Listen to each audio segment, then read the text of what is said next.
మా ఎమ్మెల్యే గారు పెండింగ్ దొరబాబు స్వామి, పిఠాపురం నియోజకవర్గం స్వామి. చెప్పండి స్వామి, ప్రాబ్లమ్స్ ఏమన్నా? పావులం స్వామి, మాకు వర్షం కురిసినప్పుడు ఏం చేస్తుందంటే స్వామి, గొల్లపూలు అడ్రూటు చాలా పెద్ద పెద్ద గోతులడిపోయి స్వామి.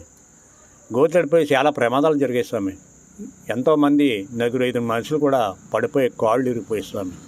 కారణం ఏంటంటారా, గోతులు పడిపోయి లారీలు దొక్కే సినిమాలా గోతులు పడిపోయి ఏం చేసి వర్షం కుట్టినప్పుడు గోతుల్లో అటు ఇటు జారిపోతున్నాయి. మేము ఎగసాయదారులు, మేము తెల్లాతిలో కల్లా వెళ్ళాలి. గొల్లపూలు పిఠాపురం మార్కెట్కి రైతులందరూ కూడా వెళ్ళాలి. అన్ని కులాల వారు వెళ్ళాలి, ఒక్క కులమే కాదు, అన్ని కులాలు వెళ్ళాలి. అన్ని కులాల వారు, అన్ని మతాల వారు కూడా ఆ రోడ్డుని వెళ్తున్నారు. వాళ్ళకి దెబ్బలు తగిలిస్తున్నాయి, పడిపోయి. మన గొల్లపూలు ఎస్సీ గారు ఏం చేయారంటే తాటిపచ్చి గ్రామంలో మీటింగ్ పెట్టారు స్వామి. రోడ్డు ప్రమాదం వల్ల చాలా ప్రమాదాలు జరుగుతున్నాయి, చెల్ల పెట్టుకుని తిరుగుతున్నారు, చెల్లెట్టుకోకూడదు అలాగని చెప్పారు స్వామి. ఆ ఎస్సీ గారితో కూడా మేము మాట్లాడారు స్వామి. అయ్యా, ఇలా గొల్లపూలు అడ్రూట్ చాలా గట్టిగా పడిపోతున్నారు, ఒక్కసారి మీరు వెళ్ళి చూసే దాన్ని గమనించండి అని కూడా చెప్పడం జరిగింది స్వామి. చెప్తే ఆయన మా పరిమితిలో కాదయ్యా, మేము చెప్పే వరకైనా ఎమ్మెల్యే చెప్పారు. తర్వాత పెండింగ్ దొరబాబు గారు మాకు సత్యాలయం ఓపెన్ చేయడానికి వచ్చారు. వచ్చిన తర్వాత స్వామి ఇలా చాలా ప్రమాదాలు జరిగిపోతున్నాయి, గోతులు కొంచెం గప్పడించండి స్వామి అని చెప్పాను. అలాగే సార్ అన్నారు అయ్యా స్వామి.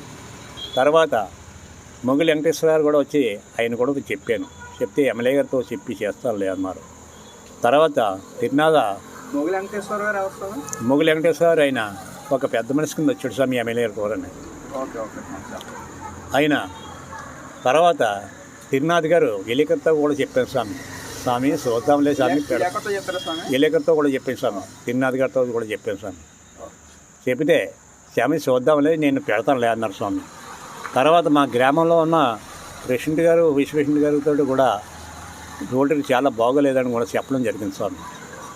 చెప్తే తర్వాత నేను ఒకనాడు పిఠాపురం వెళ్ళి వస్తుంటే యానాం నుంచి 2 మనుషులను ఎక్కించుకుని పోతూరు ఒక కార్యక్రమానికి వెళ్ళినాకి ఒక మనిషికి 2 మనుషులు ఎక్కించి మోటార్ సైకిల్ మీద వచ్చాడు స్వామి. వస్తే సగం దూరం వచ్చిన తర్వాత రోడ్డు గోతులు చూసి ఆయనకి ఏం పాలుపోలేదు స్వామి. ఇటు వెళ్ళాలా పాలుపాక అలా నిగ్రహించిపోయిన పడు స్వామి.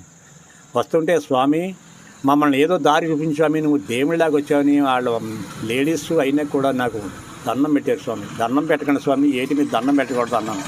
నువ్వు దేవుడివయ్యా ఇప్పుడు వచ్చావంటేనే, కానీ మమ్మల్ని ఏదో ఒడ్డుకి చేర్పించన్నారు స్వామి. చేర్పించంటే అది మెల్లిగా జారిపోయి చెరుకు బండి మీద చెరుకు లేడీస్ని ఎక్కించుకుని జాయిగా అడుగడుగు గోతులుగా అటు ఇటు కాళ్ళు అనుకుంటూ వచ్చి ఆ రోడ్డుకి ఎక్కించాం స్వామి. ఆ రోడ్డు మీద ఎక్కించిన తర్వాత వాళ్ళు అన్నారు స్వామి, నువ్వు దేవుడివయ్యా అన్నారు స్వామి. తర్వాత లేడీస్లు కొంతమంది అడ్రూట్ ఆర్దలుగా ఉన్నప్పుడు వెళ్తున్నారు స్వామి. వెళ్తే గోతుల్లో పడుతుంటే లేడీస్లకు ఏం చేస్తుందంటే కొంచెం గర్భశ్రీలు చాలామంది స్వామి, నేను మా గోతుల్లోకి వెళ్ళాం, మాకు చాలా ప్రమాదం జరిగింది స్వామి అని 2-3 చెప్పారు స్వామి. చెప్తే ఈ మాట నేను ఇంటికాడ మా మాతతో చెప్పాను స్వామి. ఆ మాట ఎక్కి ఆ రోడ్డు గోతులు ఎలా ఉన్నాయో చూస్తాను అలాగనే వచ్చింది స్వామి. వచ్చి చూసింది స్వామి. చూసి అమ్మ బాబోయ్, ఈ గోతులు ఉన్నాయి, ఇప్పుడు అసలే నీళ్ళు వేసుకున్న పిల్లలందరూ వస్తున్నారు దారికి, ఈ గోతులు 24 గంటల్లో కప్పెడించేయాలని ఆవిడ అంది స్వామి. స్వామి చాలా డబ్బులు అవుతాయి అన్న స్వామి. అంటే అందా స్వామి, డబ్బులు నేను సగం ఇస్తానండి, సగం డబ్బులు మీరు ఎలాగో నేను అడిగి చేసాను స్వామి అన్న మాటకి నేను 24 గంటల్లో కైను టాటర్లో తీసుకెళ్ళి నా ఓపుకున్న కాడికి ఆ గోతులు కప్పెడించాను స్వామి. రోడ్డు మీద పడ్డ గోతులు గవర్నమెంట్ కప్పట్లేదు, మీరు కప్పెట్టారు. అదండి, గవర్నమెంట్ కప్పాడు స్వామి. నాయకులతో అందరితోటి కూడా నేను చెప్పడం జరిగింది స్వామి. ఎమ్మెల్యే గారితో చెప్పలేదా? ఎమ్మెల్యే గారితో చెప్పాను స్వామి. పెన్ను దర్వాతో సచివాలయం ఓపెనింగ్ నాడు చెప్పాను స్వామి. చెప్తే అలాగే స్వామి కప్పెడించాను స్వామి అన్నారు స్వామి అని అన్నారు స్వామి. తర్వాత వెంకటేశ్వర గారితో చెప్పాను స్వామి. మొగులు వెంకటేశ్వర గారు ఆయనకి మేనమామ అవుతాడు, ఫ్రెండ్ అవుతారండి, ఆయన వచ్చారు స్వామి. తర్వాత తిరునాథ్ గారితో చెప్పాను స్వామి. తర్వాత మా ఊరు గ్రామ ప్రెసిడెంట్ గారితో కూడా చెప్పాను స్వామి. వాళ్ళు చూద్దాం అంటే కానీ ఎవరో చేయలేదు స్వామి. అది ఈ ఒక కష్టాలు చూసి మన తాడిపత్రి గ్రామంలో 20 మంది పడిపోయారు అని వార్త తెలిసింది స్వామి. 20 మందిలో కూడా 4 కాళ్ళు ఇరిగిపోయారు స్వామి. మీరు ఇప్పుడు కూడా వాళ్ళని చూసి మీరు కాళ్ళు ఇరిగిపోయిన వాళ్ళు గమనించుకోవాలి స్వామి. నిన్నగాక మొన్న కూడా మిల్లి దగ్గరే, ఈ వరద వెళ్ళిన తర్వాత మిల్లి దగ్గరే దాసం కావరాయని ఆయన పడిపోడు స్వామి అక్కడ ఇలా కోసేసి అంటే మీరు కప్పెట్టేస్తారంటున్నారు కదా, ఇంకా గోతులు ఉన్నాయా? ఇంకా ఉన్నాయి స్వామి. ఏదో మేము కొద్దిగా మా ఓపిక కూడా కప్పెట్టాం స్వామి. మళ్ళీ ఇంకా గోతులు ఉన్నాయి స్వామి. అంటే మీకు మామూలుగా ఎమ్మెల్యే గారు చెప్పినా కూడా అవ్వలేదు. అవ్వలేదు స్వామి. ఆ స్వామి తర్వాత దాసం పూసలు గారు గొల్లపల్లి చెప్పి వెళ్ళేసి దాసం పూసలతో చెప్పాను స్వామి.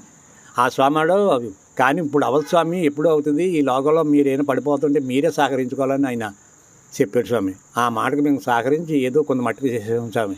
మీరు వెంటనే దీని చర్య తీసుకుని ఆ ఒక్క రోడ్డు గోతులు కప్పెడితే ఆ ప్రాంతంలో ఉన్న రైతులు అందరూ కూడా పేదలు అన్ని కులాల వారు వెళ్తున్నారు స్వామి. ఆ దారికి ఒక పార్టీ వాళ్ళు కాదు, ఒక కులం వాళ్ళు కాదు, మొత్తం అన్ని కులాలు అన్ని పార్టీలు వెళ్తున్నారు స్వామి. నీరు కూడా నీరుకు చెల్లో నీరు ఉంటే అన్ని కులాలు కట్టుకుంటారు. స్కూల్లో పిల్లలు చదువుతుంటే అన్ని కులాల వారు చదువుకుంటారు. దారిలో ఈ దారికి అందరూ వెళ్తారు స్వామి, ఒక్కడే కాదు. అలాగే మీరు అందరూ కూడా గమనించి ఈ రోడ్డు బాగా కొంచెం దారి రెడీ చేయమని కోరుకుంటున్నాం స్వామి.